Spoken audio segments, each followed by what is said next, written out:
Oh, well, that is our cue to start.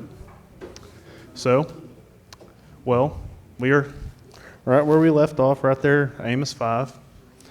And, well, just to kind of get our brains back into the flow of things, we are with Amos. We are in a pretty, without a better way to put it, harsh section of the book. Chapters 5 and 6 are pretty much God lamenting and telling Israel, you're going to be destroyed. And it's some pretty harsh imagery at times and some pretty stark pictures. And we were walking through some of that, and we were talking a lot about, justice, right? It's one of the things God really hammers them on here, is that they lack justice. Actually, their justice is so crooked, just forget about it. And, well, we ended on this note that, to pursue good and live. And, maybe God will be gracious, much like the Joel idea. And it's kind of where we're picking up.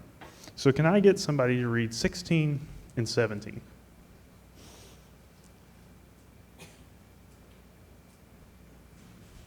Therefore the Lord, the God of hosts, the Lord saith thus, wailing shall be in all streets, and they shall say in all the highways, Alas, alas, and they shall call the husband into mourning, and such as are skillful of lamentation to wailing. And in all vineyards shall be wailing, for I will pass through thee, saith the Lord. So, this marks a look towards a time when this coming of the Lord, this day of the Lord, that's kind of verses 8 and 9, is, discussed, right? And what is the overall idea here? What are they being told to do? Mourn, right? And actually, cry out in the streets. The farmer will be called to mourn. The professional mourners to wail, right? This is mourning in the face of judgment. It's actually a very similar image to that found in Joel chapter 1, right? Joel opens up with, this locust plague, and all are called to mourn because it's a sign of this coming judgment. And Amos here, I think, is touching on the same idea. So, it kind of ends that chunk of it we were in last week. I know it's kind of an awkward place to start this morning, but anything on that, even Amos 5 previously, to tie in? Jeff. I drove by a church billboard yesterday and it said, reject evil, choose good. And I thought, well, that's appropriate. But that's how verse 15 starts. Hate the evil, love the good. That is just Yep. It is Amos 5 surrounds that idea of, pursuing evil, or not pursuing evil. I need more coffee this morning. Pursuing good and fleeing evil or running away from it. I mean, it's the fundamental issue Israel has had. They've not pursued good, ultimately not pursued God, and they've pursued other things, evil things. And now they're, ending off this chunk here with mourning because of it. Anything else? Okay. Well, I said we were going to have some harsh sections through here, and this is probably the harshest, what we're about to read. So, can I get somebody to read 18 and 20? 18 through 20. Woe to you who desire the day of the Lord, for what good is the day of the Lord to you? It will be darkness and not light. It will be as though a man fled from a lion and a bear netted, or as though he went into the house, leaned his hand on the wall, and a serpent bit him. Is not the day of the Lord darkness and not light? Is it not very dark with no brightness at all? Well, it's not quite lions, tigers, bears, oh my, more like lion, bear, snake. But this is an interesting passage. So this is bringing forth this idea that this day of the Lord that Israel's facing isn't what they expected. See, verse 18, woe to you who long for the day of the Lord. What will the day of the Lord be for you? It'll be darkness, not light. If it's a day of destruction, what were they expecting? All right, because God's made it pretty clear here through Amos, I'm not coming to save you, I'm coming to destroy you. What were they expecting?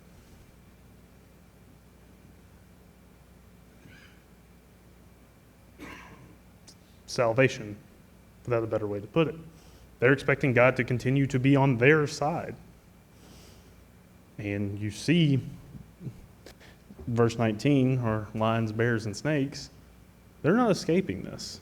It's a funny picture, right? The guy runs away from a lion, only to have a bear in front of him, and then to run from that and puts his hand against a wall and the snake to bite it. Sounds like a bad day. But he says, won't the day of the Lord be darkness rather than light, even gloom without brightness in it? See, they expected, due to their elect chosen status as the people of God throughout the Old Testament, that no matter what, as long as we gave God his little piece, we did our part, we worshiped him, we did the things he asked, that this day of the Lord, him coming to us, is going to be salvation. But it's not. It's destruction. But before we jump into it, any ideas why?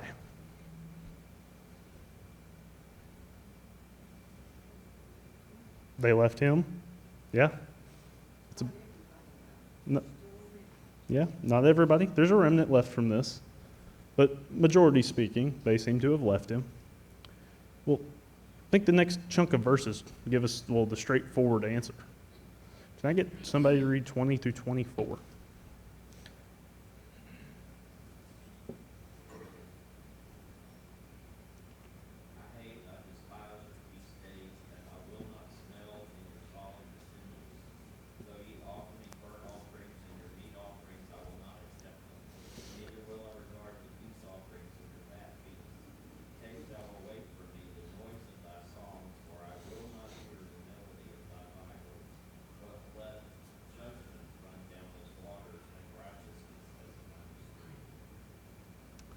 So the answer to the day of the Lord not being a day of salvation but destruction, I think, is the core of the answer is found here in these verses. Now, on the surface, what is it they're doing here in these verses? Going through the motions, right? That they're quote unquote worshiping, right? Because, everything you see here has something to do with Old Testament forms of worship. They're praising him, they're sacrificing, all these things. But it's brought them destruction, not salvation. It's false religion. Did I hear? Their heart is not in it. Yeah. See.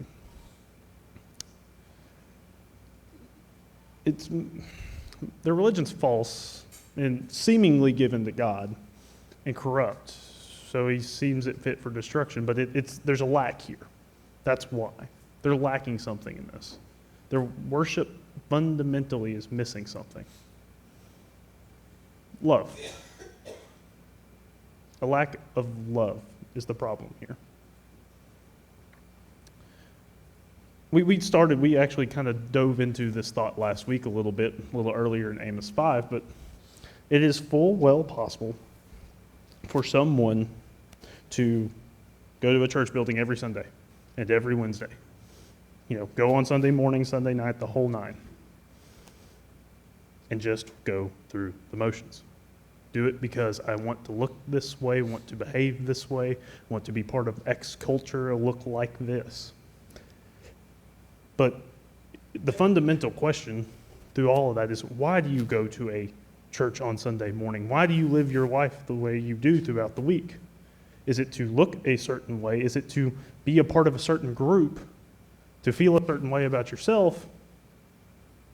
Or is it to love God? Because without a love for God, the rest of that is pointless. We don't gather here on a Sunday morning out of obligation because we were told to. We don't gather here on Sunday morning just because God says so. We gather here because we love him. We strive to know him. because we love him. And that's what Israel seems to be lacking here. They're doing all the things. They're checking the boxes. But the day of the Lord has come, and it is not salvation. I think there's a New Testament way to tie this in. If you want to look over with me to Matthew 7. Matthew chapter 7. This is Christ talking about, entering the kingdom. And there's a lot going on here, but I think this idea of just going through the motions is part of the picture here. Read with me verse 21. Start Matthew 7. Not everyone who says to me, Lord, Lord, will enter the kingdom of heaven, but only the one who does the will of my Father in heaven.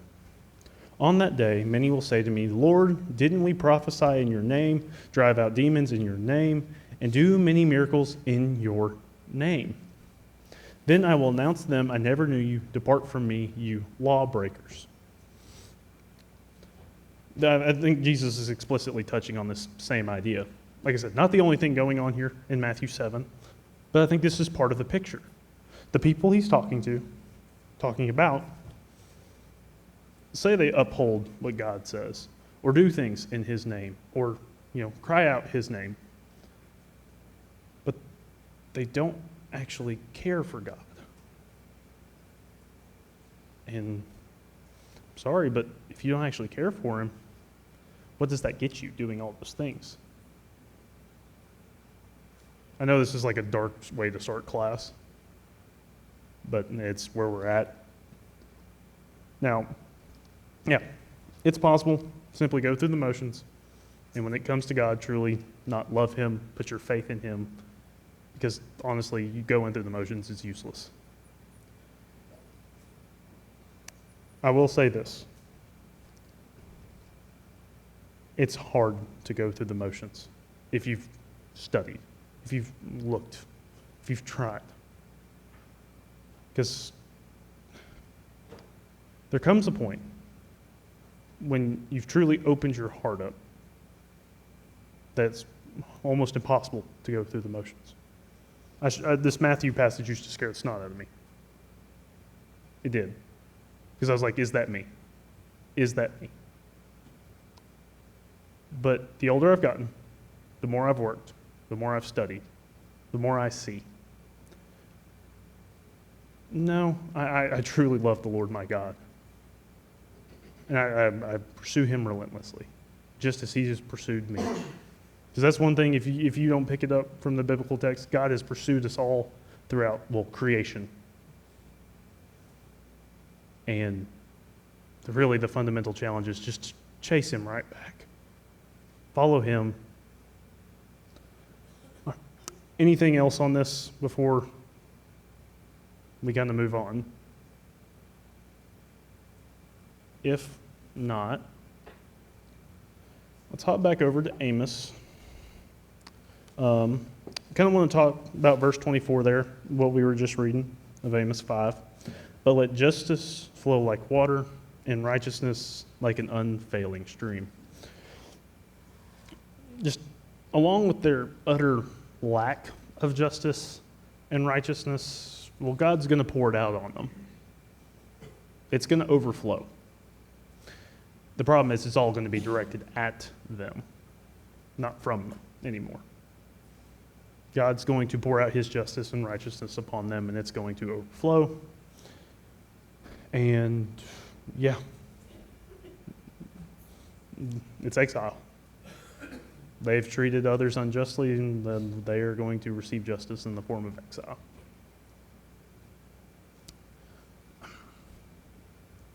Anything else on that before we jump on to our next couple of verses? Could that be talking them at a contrast of what they are doing versus what they need to be doing? That's only other thought there on 24 is, instead of, the songs, the harps, things that they were commanded to do, and they may have been doing those things, but they weren't living in it, obviously. So instead of the signs, the check boxes, live it. we gave God what he was due, but then didn't do what he said. Yeah, it could very easily be a contrast there. They didn't do justice, but they did do this. But God didn't say do this and just this. This goes with it too. And because you haven't done it, it will now be poured out. Jeff. I think that the judgment aspect of this is you're supposed to do the right thing even when it's not good for you. Like it's not benefiting me. These people are using justice to benefit themselves and to take away from those who are powerless and weak. And so they're committing injustice and pretending that it's justice. But the only thing they really care about is doing whatever makes them richer and more powerful and throwing everybody else under the bus. Yeah. I mean, sometimes doing the right thing doesn't benefit you. Actually, sometimes it may actually harm you. And I think, Jeff, you're pointing at something here that Israel probably had a problem with. They only wanted to do the right thing if it made them feel better, made them more money, made them more X, Y, Z. And it's an easy trap to fall into.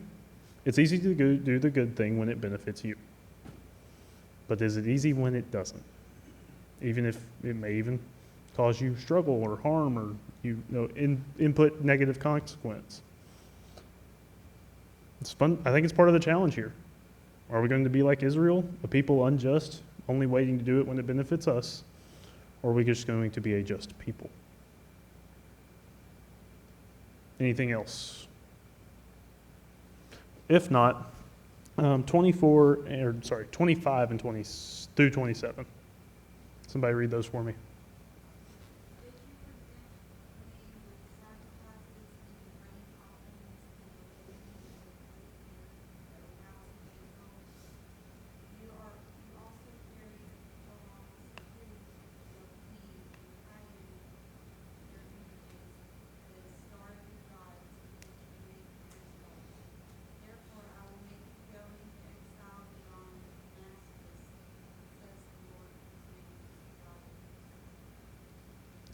So these verses just really show how hollow their religion to God has become throughout their history. I mean, you have a wandering reference here.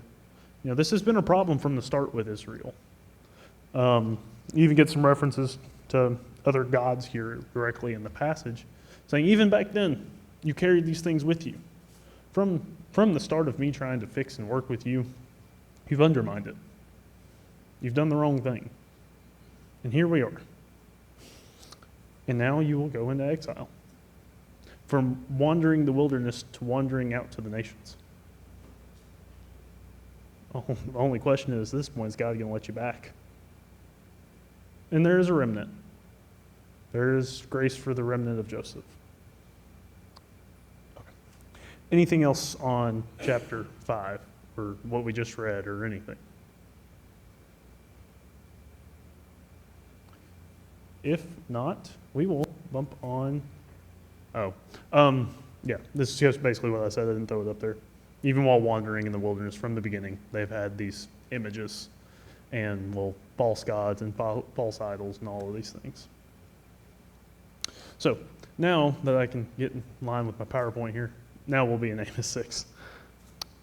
Can I get somebody to read just verse 1?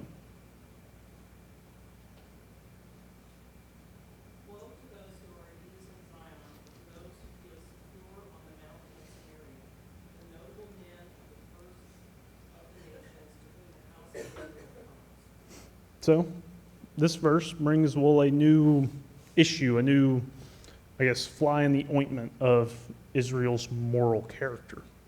Right? There's a new issue brought up. It's not justice, but it's complacency. They've become complacent. They've become lazy. They've stopped, caring in a lot of ways. And now God's going to address the issue. So this idea of complacency is kind of what's at the forefront of the first half of chapter 6, is he's really trying to address the complacency they've had with their walk with him. So with that, can I get somebody to read verses 2 and 3? Go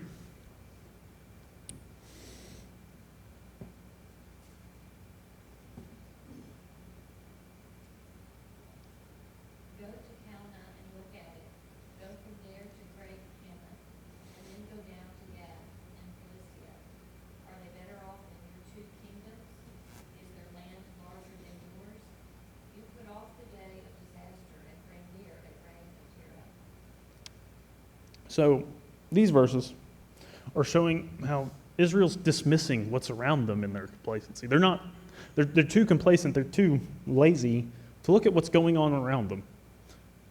Kind of like, that locust plague in Joel where it's like, oh, they see this and they realize something's on the horizon here, something coming. Here in Amos, they're not doing that. They don't see it coming. And there's been signs around them to do it. Actually, I think explicitly what the signs are those places mentioned in verse 2.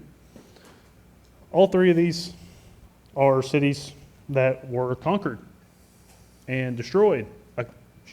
A couple of them, Israel did it to. But these are all places who have faced a form of judgment, have been, destroyed, and they don't recognize what's going on around them. Assyria is knocking on the door. And these verses tie this complacency of Israel to something specific. This reign of violence, reign of terror, depending on how your translation renders it. But they've become so lazy in things, they've just become violent. Because, they no longer care. So, this complacency's just led them to be a nation of violence. And the violent nations that were destroyed before them, they're going to end up just like them. Because they were too complacent to stop it. They were too complacent to actually pursue what God had wanted them to do. So, before we move on, anything on verses 1 through 3? Anything? Okay. If not. Oh, Israel was too lazy. Sorry. Can I get somebody to read verses 4 through 7? We lie on the beds of ivory, stretch out on the couches, eat lambs from the flock, and calves from the midst of the stall, who sing idly to the sound of the stringed instruments, and invent yourselves musical instruments like David, who drink wine from bowls, and anoint yourselves with the best wines, but are not grieved for the affliction of Joseph. Therefore they shall now go captive as the first of the captives, and those who recline at banquets shall be removed. So, this paints us the picture. This is the lifestyle they're living, this complacency. And it's lavish. It's actually, especially by ancient world standard, insanely nice. Beds inlaid with ivory. They're sprawled out on couches. They're eating lambs from just the stalls they have, the calves they have. They have time to improvise music, to make up new songs, to do these things. But they do not grieve over the ruin of Joseph. So, two things of note here. They're too complacent to see that. They haven't looked at what's around them, right? The external things showing, the ruin that's coming. But they're too complacent to look at themselves. But do not grieve over the ruin of Joseph. They're too complacent to even just take a look in the mirror. And second thing, too complacent, and that's just going to lead to exile. All these things, their justice, their lack of righteousness, this complacency, it's all leading to the same spot. Anything on this? Jeff? We call that materialism without a conscience. Yeah, is what it is. That is part of the sin here, is the materialism, right? The priority over, well, of things over God. You know, it's also this first class, right? These people with the material things that seem to be going into exile first. But, and it's a good thing you brought up the materialism, because that's kind of where I was going to take this morning. We get a whole lot of materialism in our culture, right? We talk about it a lot, the idea of instant gratification, and I'm sure we've all heard sermons, plural sermons on that at this point, and I full well understand it. It's a big part of our culture, and a lot of times our culture seems to, well, what do you have? What things do you have? That's kind of what our culture seems to revolve around sometimes, and I think biblical text does have some points on this that I think are relevant. So first things first, I'm going to go ahead and say this. Having good things, having nice things is not a sin, right? Work is not a bad thing, and you should be compensated for it. That's not a problem. But loving those things more than God is, that's the problem. It's that same fundamental question we asked last week, like, what's the priority here? Is it God or anything else? Because God's not the secondary topic or issue. And I think you see here with Israel, the things have become the primary, right? The things I can lay on, the couches, the ivory, the things I can eat, the time I can make or mess around with music. Those have become the priority, not the God who gave them. So I think there's a couple New Testament passages I think bear a little bit of a look here. Can you look with me to Luke 18? Luke 18. This one's one I think we're pretty familiar with, right? It's rich young ruler. I like to talk about this one a lot. And I think it's directly relevant to what we have here, because he struggles with this exact problem. Materialism and the same issue Israel's having. So start with me, Luke 18, verse 18. A ruler asked him, "Good teacher, what must I do to inherit eternal life?" "Why do you call me good?" Jesus asked him.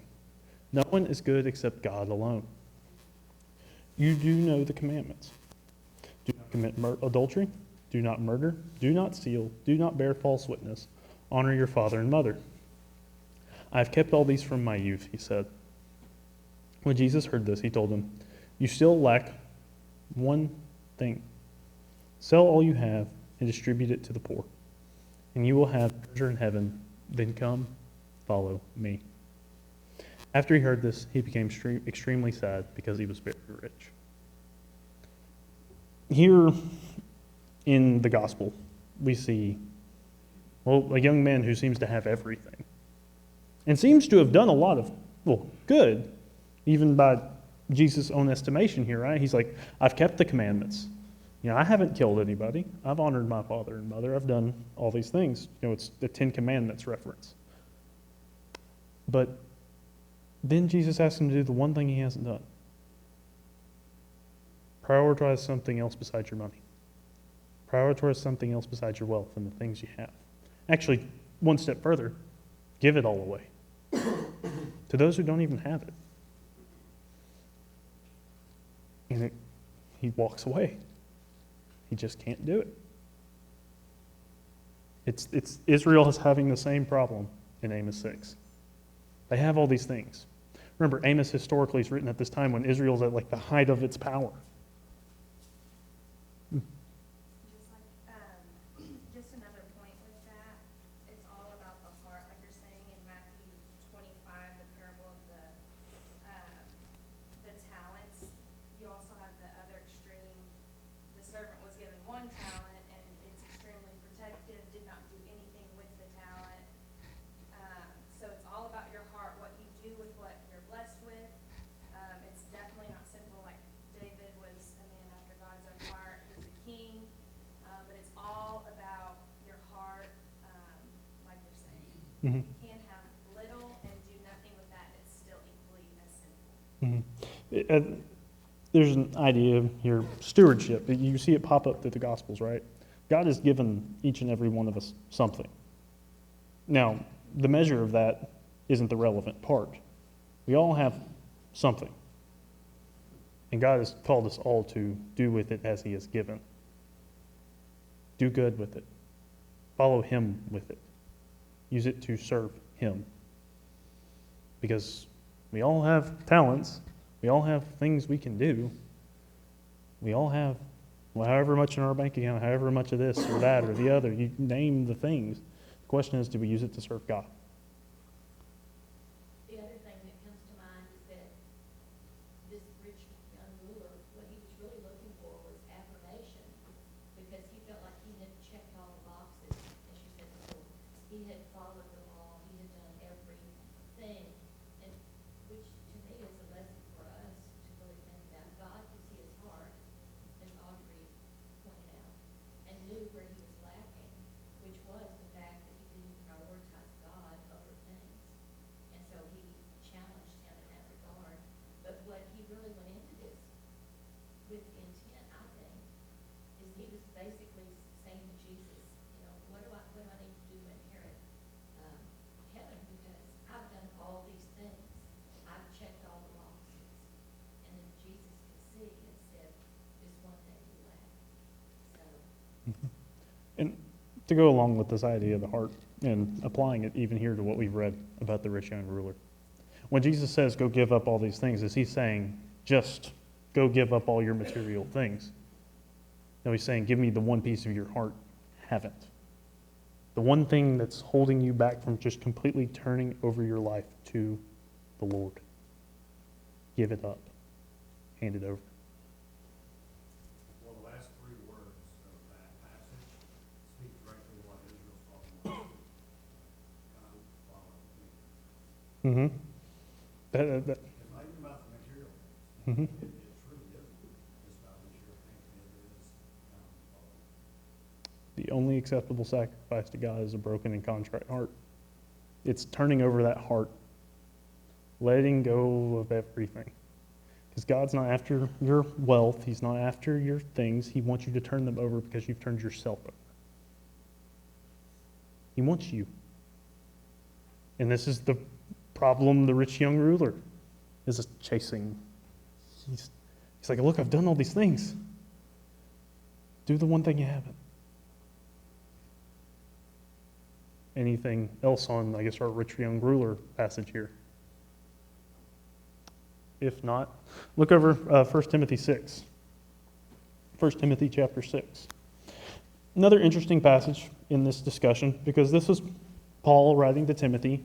Well, and he's, at church, talking about this type of idea. And Timothy, they're struggling, it seems, with false teachers and a lot of different issues. But Paul, I think, takes a moment here to talk about materialism. Start with me in verse 6.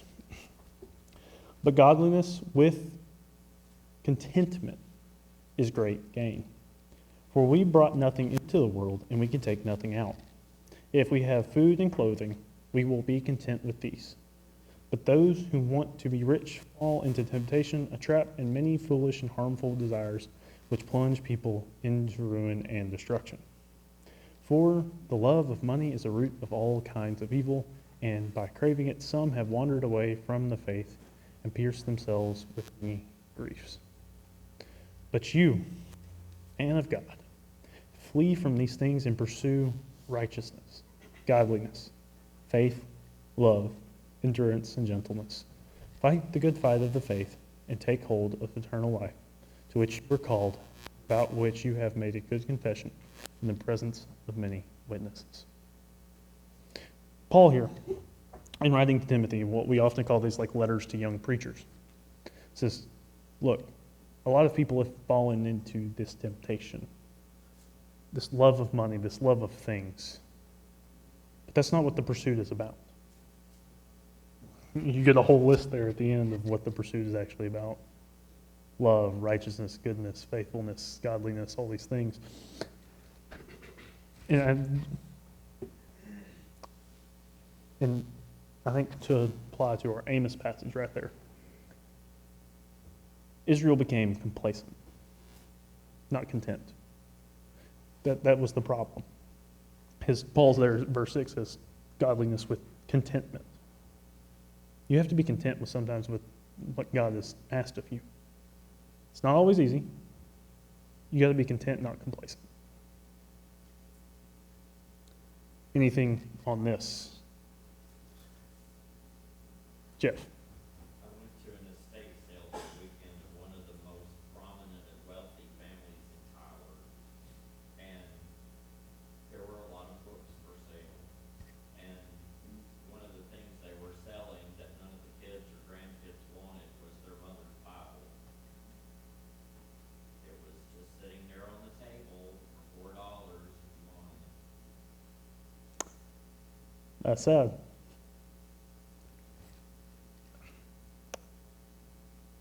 Can't become complacent. You got to pursue what is right. All right, anything else before we kind of hop back over to Amos? Well, if not, let's do that. Let's get back over to the book we're studying, Amos. Amos 6. So we're going to get a little bit of a shift from this complacency image here. In verse 8, we'll get to probably the strangest passage in the entire book, without a better way to put it. So, can I get somebody to read just verse 8? The Lord God hath sworn by himself, says the Lord God, those transformed excellency of Jacob, and made his palace. Therefore I will deliver up the sea with all that is therein. So, verse 8 brings a reader's focus upon a new image, a new thing. It's the destruction of the citadels in the city, and as we get into it, we're going to see the aftermath is what we're looking at. And it's a strange picture on the surface. So, can I get somebody to read 9 through 11?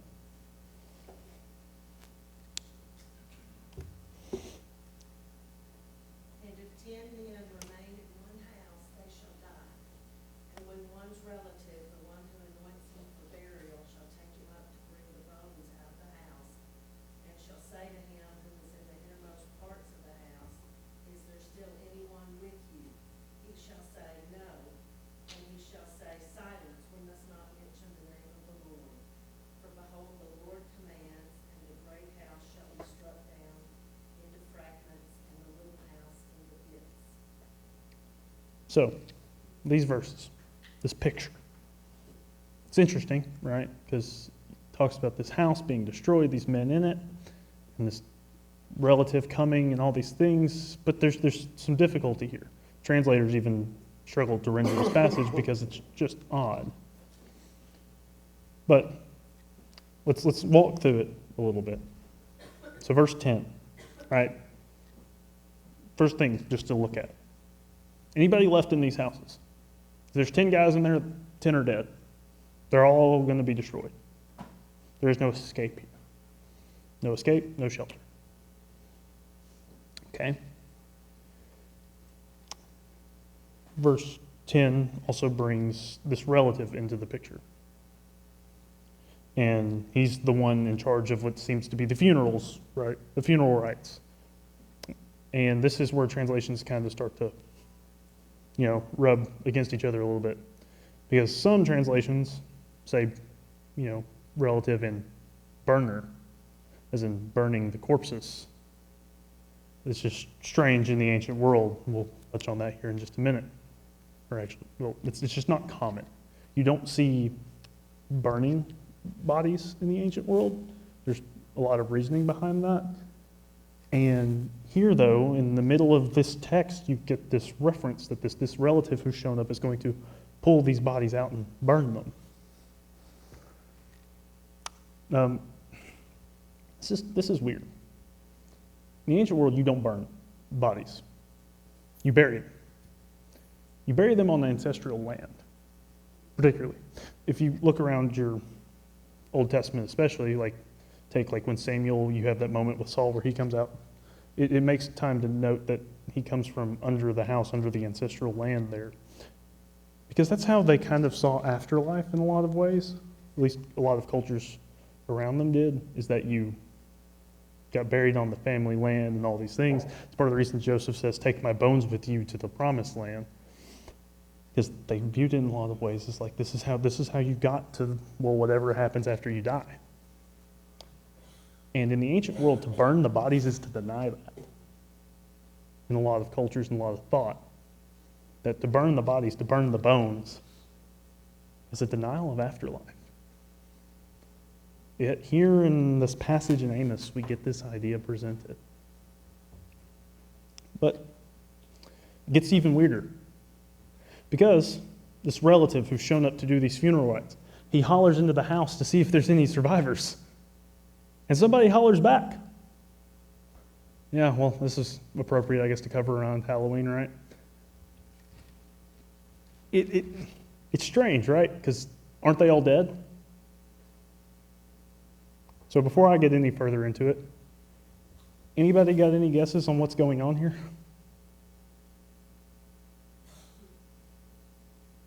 That you got bodies and... I'm not gonna guess. Okay. I've been with people who are not. And if you've ever experienced that, you realize there is nothing on earth that's important at that moment. Absolutely not. It is the afterlife. That person, and of course, it's very mystical to us because we don't know what they're feeling or, we in our minds try to, imagine.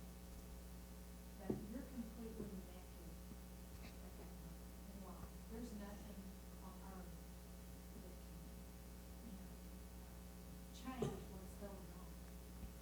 So, in realizing that, it is quite an experience for the living to understand that there is an afterlife. There's a finality to this, and I think you're right in a lot of ways. I think whoever's here doing the funeral rites is probably, in some ways, realizing that. There's more of a realization for the one living in that moment that what's important. God is all knowing and all what life is, what we should worship and love more than anything. Yeah. Because that has, especially what you said at the end, then is God's the more important part. What is said right there at the end? What do you not say here? Name of God. Like it's just strange. Now, Cade has his take on this, his swing.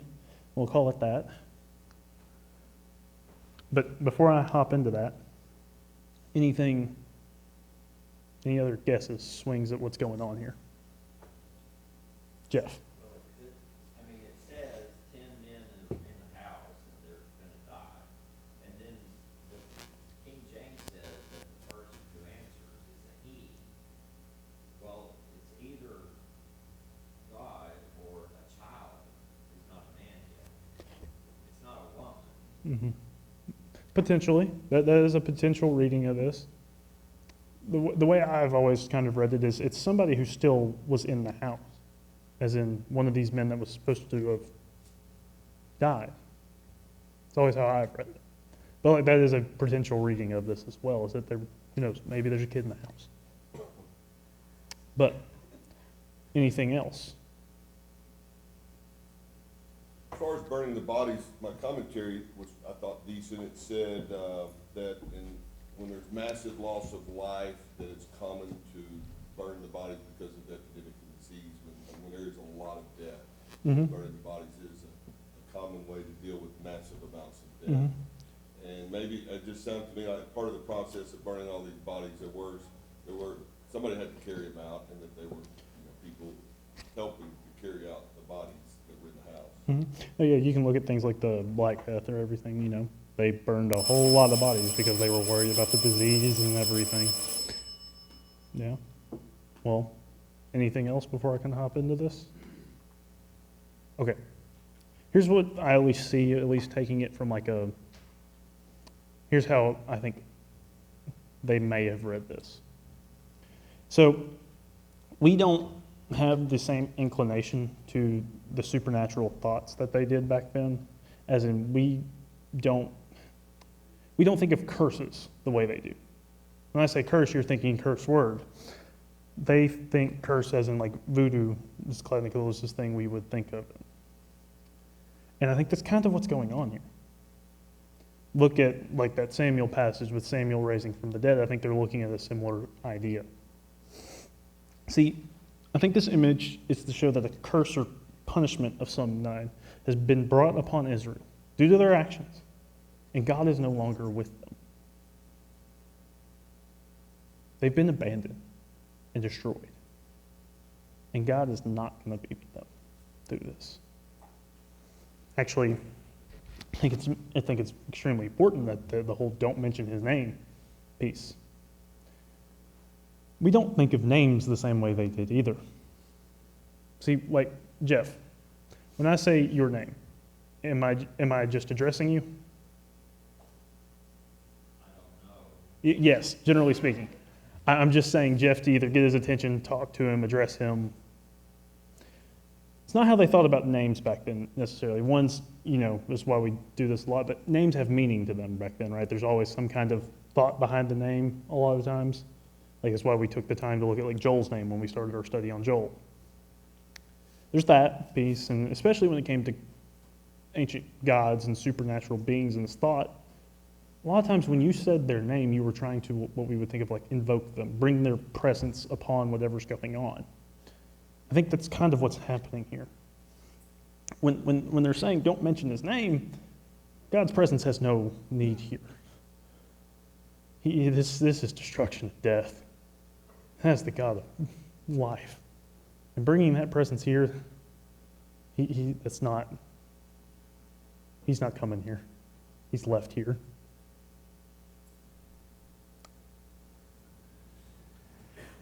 Without a better way to put it, this is a picture of hell.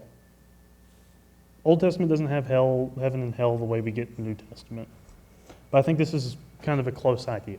They have what's called Sheol, or the grave. I think this is what you're looking at. This is their afterlife.